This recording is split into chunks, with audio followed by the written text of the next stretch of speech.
Chapter 9, Introduction to the t-statistic Part 2.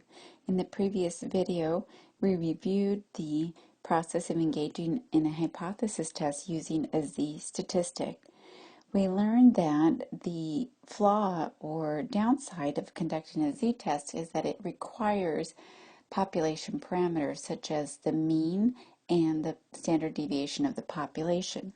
So again, when we're conducting a z-test, what we're doing is we compare sample mean M to the population mean mu, and we determine if that difference is large enough for us to say that the difference is not simply due to chance, but most likely due to treatment or a difference between quasi-independent variables. So when we compare the sample mean to the population mean, we calculate our z-score, which is equal to our sample mean minus the mu divided by standard error of the mean. And we learn the standard error is equal to standard deviation of the population over the square root of n. So again, as indicated previously, access to population parameters is not always easy or available. So what we often are missing is the population standard deviation. And without the population standard deviation, then we're not able to calculate the standard error of the mean. Again, by definition, the standard error of the mean is the expected difference between the population mean and the sample mean, or the average difference. So since we don't have the population standard deviation, the alternative is to use sample statistics to estimate what those values would be. So the t-statistic is an alternative to the z, and it enables us to conduct a hypothesis test in the absence of the population parameters such as the standard deviation of the population. So you can consider the t-statistic as an approximate z. Approximate, again, because we're using sample statistics instead of the actual population parameters. And if we're estimating the standard deviation of the population, then we're also going to estimate the standard error. And this is the new variable this chapter. S sub m is referred to as the estimated standard error opposed to the actual standard error. Before I go on, I do want to review the equations for calculating variance and standard deviation of a sample. I know I presented it in the previous video, but it may have been some time since you watched that, and it certainly has been some time since we used those equations back in Chapter 4. So in Chapter 4, we learned that SS represents the sum of squared deviations, and we had two different equations. We could use the definitional equation, which is by definition the sum of our mean deviations squared, or we can use the alternative computational formula, which says SS is equal to the sum of x squared minus the sum of x squared over n. And once we calculate our sum of squared deviations, or SS, that enables us to calculate our sample variance. And our sample variance is equal to SS over n minus 1, or SS over degrees of freedom. So we learned in Chapter 4 that n minus 1 is the same as degrees of freedom. We divide by n minus 1 because that produces an unbiased statistic and gets us closer to the population parameter that we are interested in. Once we calculate a variance, that lends itself to calculating our standard deviation of the sample, which is simply the square root of our variance, or can be expressed as the square root of SS over n minus 1, or square root of SS over degrees of freedom. So all of those are equivalent to one another. Again, in the absence of having the standard deviation of the population, we're going to use the standard deviation of the sample as an estimation, and then that will enable us to calculate the estimated standard error, which I'll show you how to do next. So again, for a z-test, we calculate the actual standard error of the mean using these variables, standard deviation of the population over the square root of n. But if we don't have this, if the standard deviation population is not known, then we can use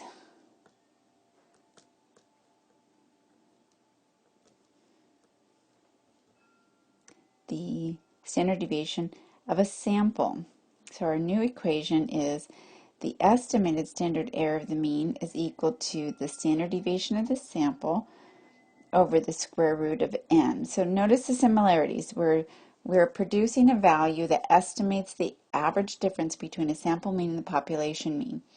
In this case over here, that value is derived from having the standard deviation of the population. In this case, when we're calculating the estimated value, we're using a sample statistic. So this is sample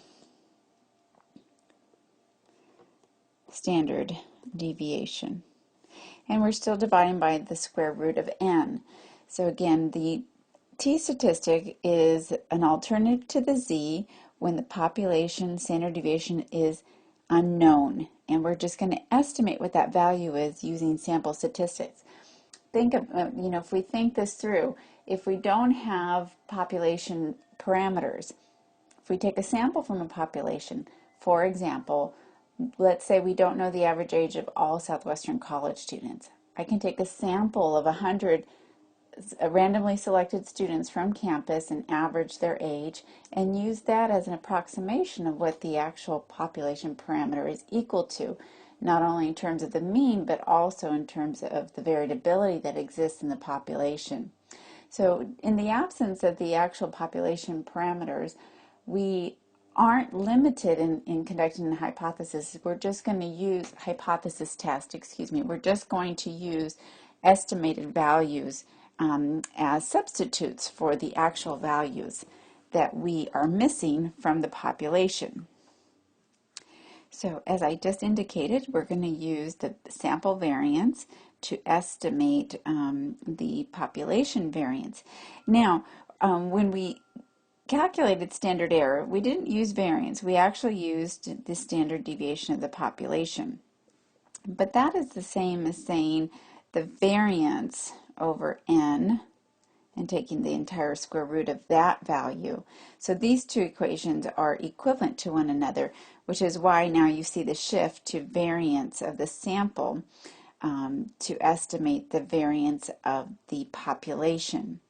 So again, the estimated standard error is represented by S sub m, and it's calculated one of two ways. We can use the sample. This is sample standard deviation.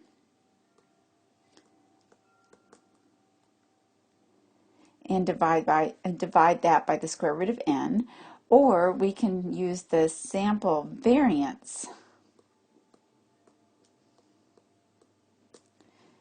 and then divide it by n and take the square root of that quotient. Both will yield the same answer. Again, we're just moving variables around or using different versions of what equals standard deviation in place of the population standard deviation, and now recognizing that if we take the square root of variance, that's the same as giving us the standard deviation. So from this point forward, we'll be using this more readily than this equation.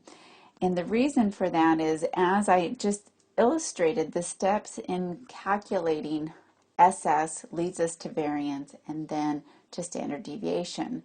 So in a sense, it's saving us time, because if we calculate SS, the next variable to be calculated would be variance. And if we have variance, we can calculate the estimated standard error. In other words, there's no reason to take it to the next level, to the next variable, which would be standard deviation, if we don't need to. However, I will caution you that when we calculate our Cohen's d for this chapter, we will need the standard deviation of the sample. So you should get used to both equations, but in the reading it does point out that you will begin to see this version, the second version here of that equation using sample variance opposed to sample standard deviation. And again, it's simply because in the order in which we calculate these variables, variance comes before standard deviation. So it's seen as a little bit more efficient by simply using the sample statistic for variance opposed to the standard deviation. And in the end, the estimated standard error is used to estimate the real standard error, right? The real standard error is denoted by this variable. When the value of this is unknown, more specifically, it should actually indicate that when our standard deviation, of the population is unknown. So similar to a z-test, a t-test compares a sample mean, m, to the population mean, mu, when the standard deviation of the population is unknown. And again, we're just going to substitute sample statistics to come up with what we would anticipate the population parameters to equal. And before we move on, just to review, the standard error of the mean represents the average difference between m, the sample mean, and the population mean, or we can express it as the average difference or expected difference between the sample mean and the population mean. Therefore, the estimated standard error is representative of the same concept, but instead of having the actual value, it's an estimated anticipated average or difference between sample mean and the population mean. So now that we know how the t-statistic differs from the z-statistic, we can now learn our new t-statistic equation, and we can compare and contrast it to our z-statistic equation. So again, the t-statistics uses the estimated standard error in place of the actual standard error. So our new equation to calculate our t-statistic is the t is equal to the sample mean minus the population mean, and we express that as the mean difference,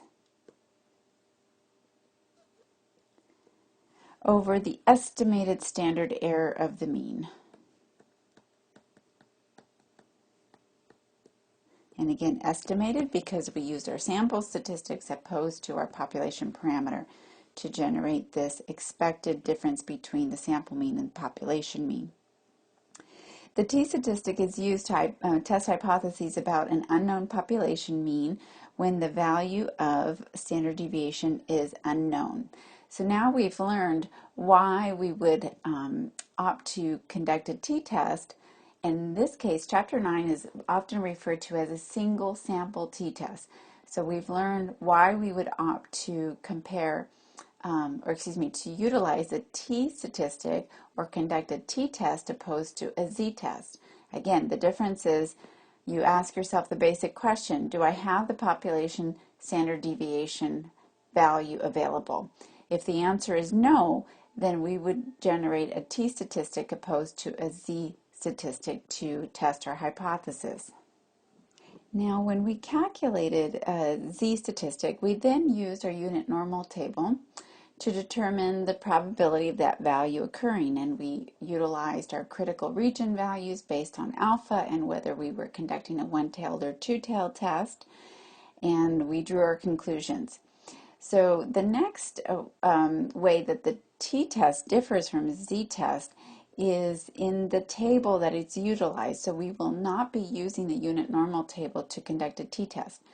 We have a separate t-table, a t-distribution that will enable us to determine what the critical region values are set at given alpha and whether or not we're conducting a one-tailed or two-tailed test.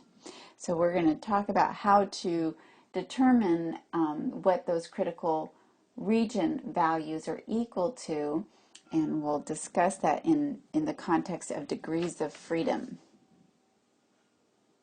Now that we've introduced the t-statistic as a substitute or alternative to the z-score, we need to determine how well the t-statistic approximates a z-score. And to do so, we're going to determine how well the sample variance approximates the population variance. Again, keep in mind that variance is an expression of the variability or difference in scores in a distribution. So visually, we've learned larger variability means the distribution is flatter. Less variability means that the distribution is more peaked. And we often say when it's peaked, it's considered to be more normal. So keep that in mind as we discuss this concept of degrees of freedom, and then as I introduce the new table RT distribution. In addition to understanding what variance or variability represent, we should also recognize that larger samples are going to be more representative of the population. And the reason is that we have more values coming from the population that are illustrated in the sample.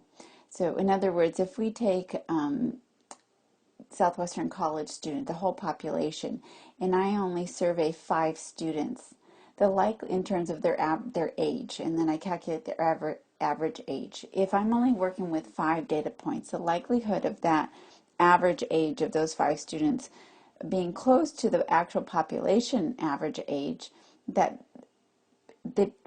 value is probably not going to be very close, because that small sample is not going to be representative of all the values in the population. So keep in mind that larger samples are going to be more representative populations. So in Chapter 4, we introduced the concept of degrees of freedom. To review briefly, you must know the sample mean before you can compute the sample variance. We saw that in our equations, right? We need the sample mean to understand sample variance. Consequently, this places a restriction on the sample variabilities such that only n-1 scores in the sample are independent and free to vary. The value of n-1 is called the degrees of freedom, or df, for the sample variance. As the value of the degrees of freedom for a sample increases, the better the sample variance represents the population variance, and the better the t-statistic approximates the z-score. So I'll say that again. As the sample size increases, we see the degrees of freedom increase, and then the sample variance is a better representation of the population variance, and as a result, our t-statistic will become more similar to our z-score. And this is important because we know that the z-scores are generated using the population standard deviation. So those are actual values, and we want to come as close to those actual values as possible. As a way of approximating those as closely as possible, we recognize that increasing sample size will enable us to do that. So our t-statistic is, as I indicated before, an approximation of our z-score. Z-scores are based on actual population parameters. So as a way to generate something as close to that, we need large degrees of freedom. Degrees of freedom are a function of sample size. So before we move on, I want to bring your attention or remind you of this distribution. This visual is a distribution of sample means, and it was presented back in Chapter 7. We discussed that we can think of every little box in this distribution or normal curve as a sample. So each box represents a sample, or sample mean, to be more exact. And we can convert all those sample mean values into z-scores. So here you see m down at the bottom, but we could easily then generate the equivalent of a z-score using our z equation, m minus mu divided by the standard error of the mean. And then we would produce the same visual, but now each box represents a z-score. Again, the z-score is just another label for the sample mean. We're just standardizing that value to express that distance from the center in standard error units. Now we can use this idea. Again, the z distribution is normal. It's the highest peak in the center of the distribution. Right, and we learned about 1 standard deviation unit out, 2 standard deviation units out when we're talking about z-scores. And now when we are constructing a t-distribution, I want you to think of this visual, that again, each little box represents a sample mean, and instead of converting into z-value, now we're going to convert it into a t-value, which is m minus mu over the estimated standard error. But what happens when we calculate our estimated standard error of the mean, variance over n, take the square root, we are generating greater variability. And why is that? Well, because every time we take a sample, we take a sample and we generate a sample mean. Again, sample mean is sum of x over n, and it's going to produce its own variance, right? Let's say that's sample 1. And then we take sample 2 and we generate its mean and its standard variance, Again, the sub number is simply denoting that it's a different label, it's a different sample. And variance is always s squared. So every time we take a sample, that sample variance in this equation changes. So again, changes with each sample selected. So if something changes every time you select a value, do you think variability increases or decreases? If your answer is that it increases, you're correct, because we don't have consistency. Now note when we're calculating the z-value, every time we take a sample, so my sample 1 generates a mean, and the standard deviation remains the same. So then I take a sample 2, and I calculate a mean, but the standard deviation remains the same. So it's a constant. And as a result, when we're calculating our standard error, that value, and I'll show you in our equation, standard error is equal to standard deviation over the square root of n.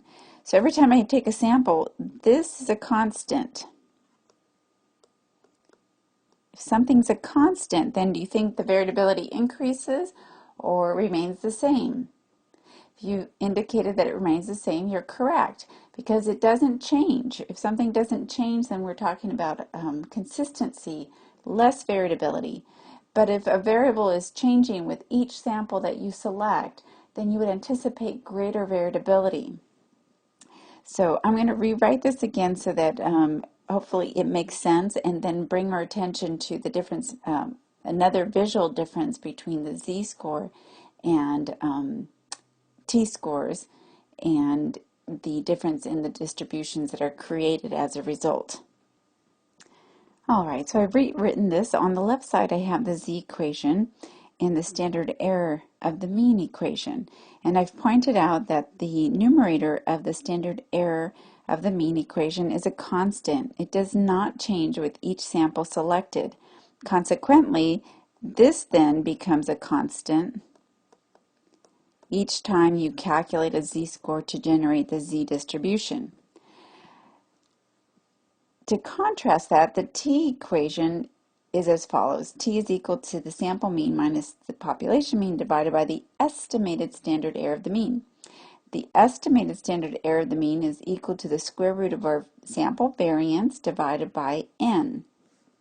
And I've highlighted here that the sample variance changes with each sample selected.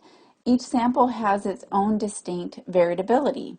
So every time we take a sample, we calculate the mean, and then we calculate its standard deviation. And if that's changing, then this value, the estimated standard error of the mean, changes with each sample selected.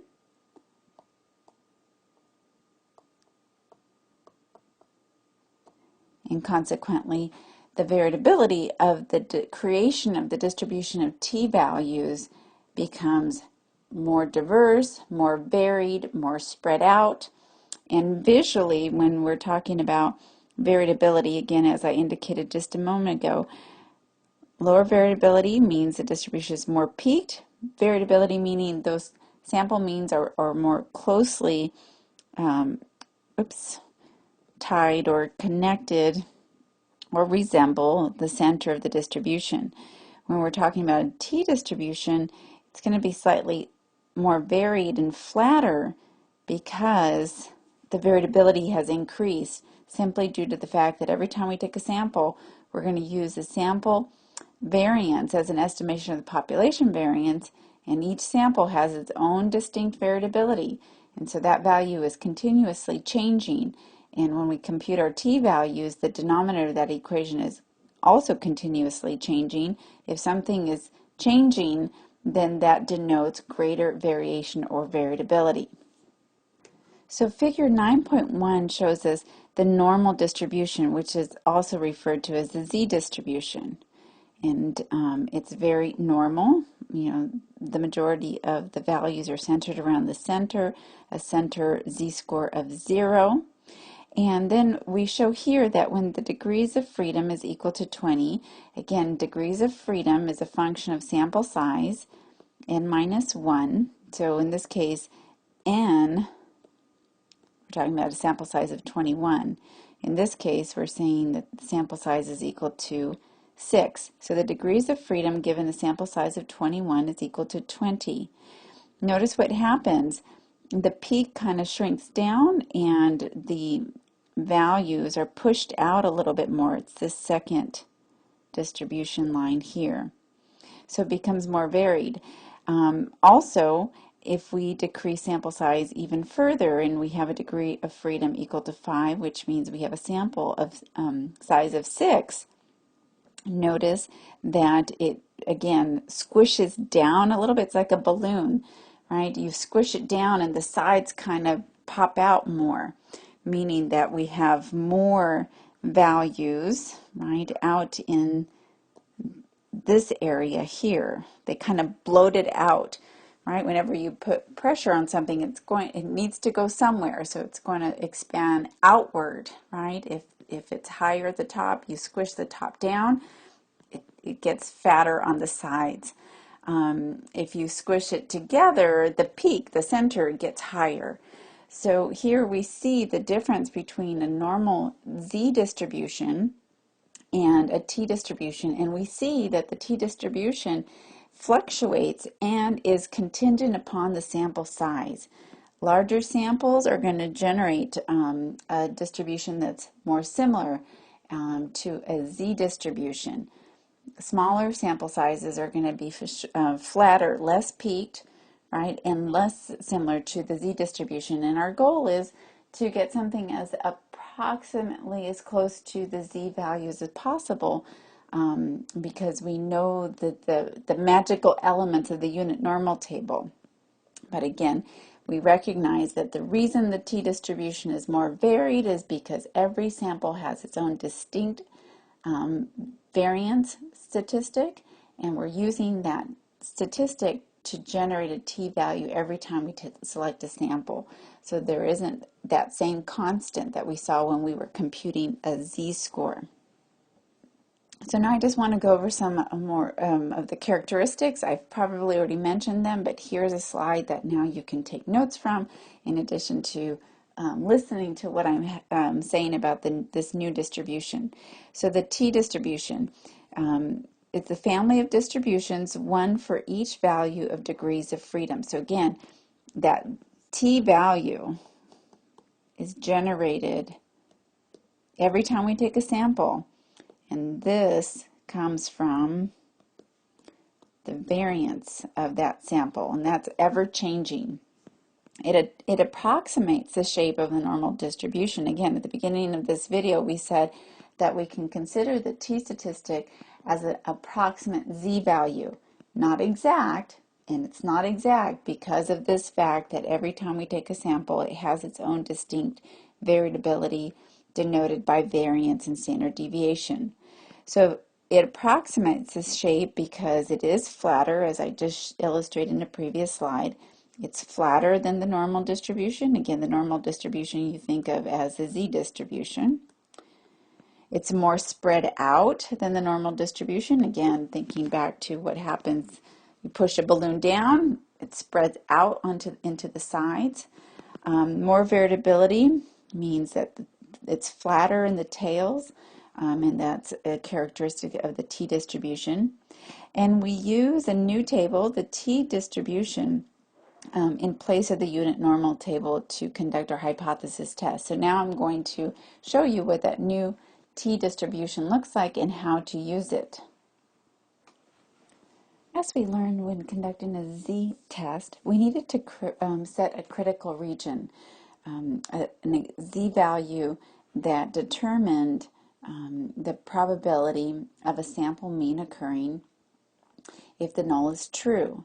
And so here, based on these parameters, if we set alpha at 5%, we conduct a non-directional test, which means a two-tailed test. We learned that the critical z was set at positive negative 1.96, and if our sample means were converted into z-values and they fell in the blue areas, the critical region, we were able to reject the null hypothesis. So what we need to do now is how do we do that with a t-distribution?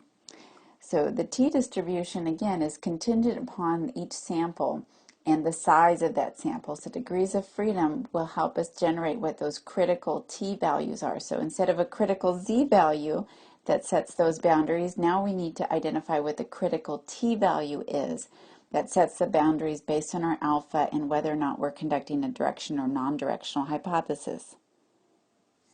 So figure 9.2 helps us determine what that critical t-value is, or those critical t-values are in the case of non-directional hypothesis tests, if we have degrees of freedom equal to 3.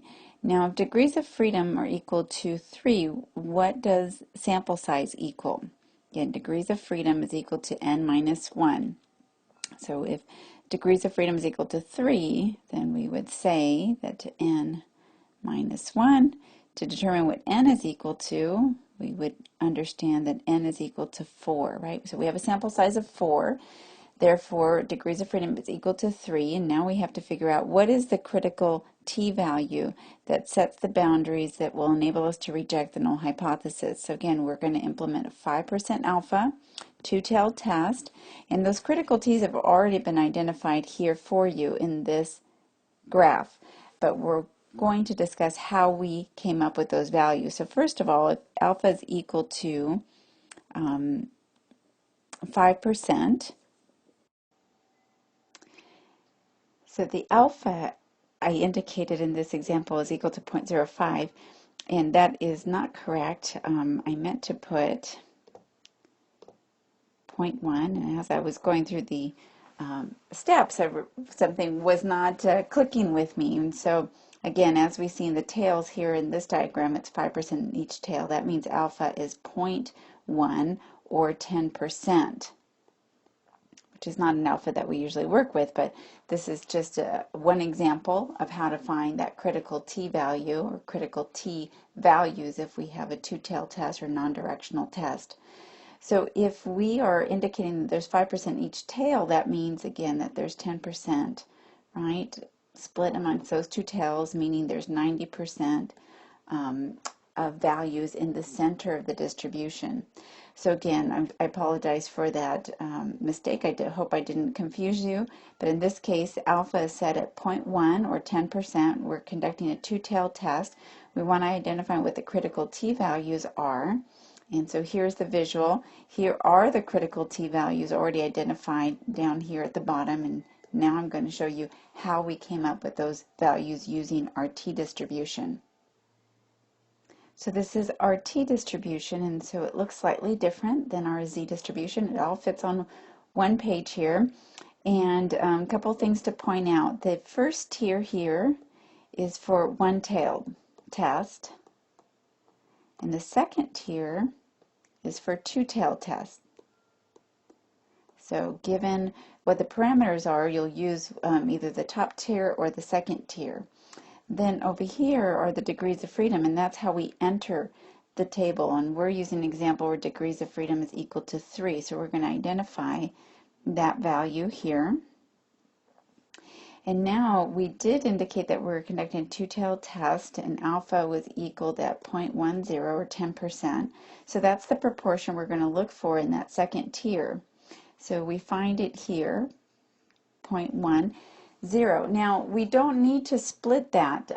Again, when we were using the unit normal table, we knew that if we're working with 5% alpha, we looked for 0.025 in the tails, because we knew that taking 0.05, dividing that by 2 gave us 0.025.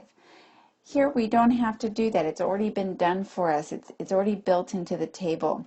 But just to help you understand that or feel more secure about what I just indicated, what do you see in the one-tail, the tier right above it?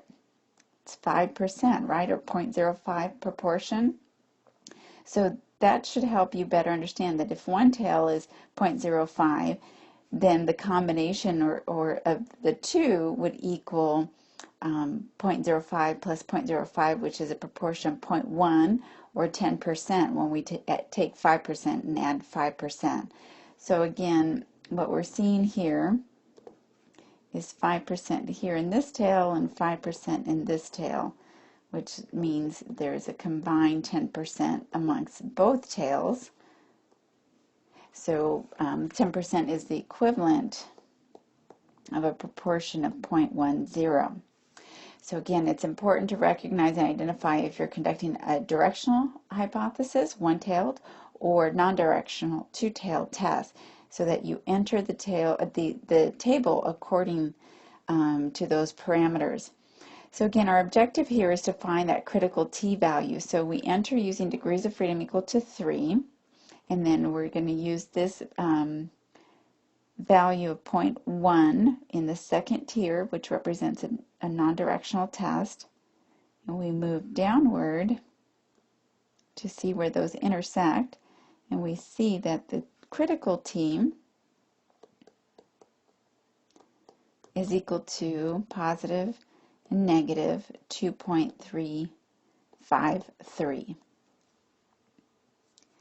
And that's how these values were derived. So again, the normal table, when we have z-scores, the standard deviation is a constant, so there's not going to be that fluctuation. But as sample size changes, the variability changes, thus the degrees of freedom is going to be reflected in that change when we change our sample size. So our critical t-values won't be constants as we saw with the unit normal table when we conducted a z-test. So you actually have to find those critical t-values every time you generate a new sample. Now, before we end this lecture, I want to just give you some other elements or characteristics of the unit normal, the t-table, to understand, again, how the t distribution is an approximation of the z distribution. So again, as the degrees of freedom, I want you to think about this relationship. As degrees of freedom increases from 1 all the way down to infinity, as that increases, what do you see happening to the critical t-values? Let's take, for instance, that column that we were working with, whether we're conducting one-tailed test with alpha at 5% or a two-tailed test at alpha of 0.1 or 10%. So as degrees of freedom increase, critical t, what happens to it? So it goes from 6.314 all the way down when it sample size is equal to infinity. Our critical t is equal to 1.645. That number should look somewhat familiar to you. Let's look at the next column. If our alpha for two-tailed test is equal to 5%, we increase our degrees of freedom, and if our degrees of freedom is equal to infinity, our critical T is equal to 1.96. That should sound very familiar. All of these values should look very familiar to you. So what we just concluded was that as the degrees of freedom increased, the critical T value decreased, and once our degrees of freedom reached infinity, it was identical to our Z distribution. Again, our alpha at 5% for two-tailed test conducting a Z test of hypothesis, our critical Z is equal to 1.96. For one-tailed, it would be 1.65. So we see again that as n increases, our T distribution becomes more similar to a Z distribution. And now we can see how that occurs when we're looking at these critical T values. So I'll restate again. As degrees of freedom increase, critical T decreases, and T distribution becomes more normal. And when we say more normal, we say more similar to a Z distribution. So again, we see those values, those similar values that we use from the unit normal table. Another thing that I need to point out is that this is an abbreviated T distribution, and so we notice that when we get to degrees of freedom equal to 29, we go to 30, then it jumps to 40, 60, 120, and then infinity. So how would we determine what the critical T values are if degrees of freedom are equal to, let's say, 38? Now some would say, well, we round up, it's closer to 40, and what we should do, though, is look at the critical T values if we use 30. So if it was equal to 30 and we're using a one-tailed test at 5%, we get this value here. And if we use 40, we get this value. And the rule of thumb is that you go with the critical T value that is smaller, right? Because it means that we're going to have a more stringent test. I actually said that in the reverse, excuse me. You would opt to use 30 opposed to 40 because you want the critical T value to be higher, meaning it's going to be further out in the tail. So it's going to be further out in the tail. If it's further out in the tail, that means the test is harder to pass, and we always want to be as stringent in our research as possible. So again, if you are looking for a value that's not represented in the degrees of freedom column, you're going to opt to use the degree of freedom that's lower than that value because it generates a critical T value that's higher and means that you're being more conservative in your research. So I'll say it one more time. If the degrees of freedom value you're looking for is not in that column, in the DF column, use the value less than that particular value that you're looking for. So in this case, instead of 38, we don't have 38, so we would use, we would use degrees of freedom equal to 30 because it's going to generate a higher critical T value. More conservative research is being implemented so that we feel more confident in our conclusions.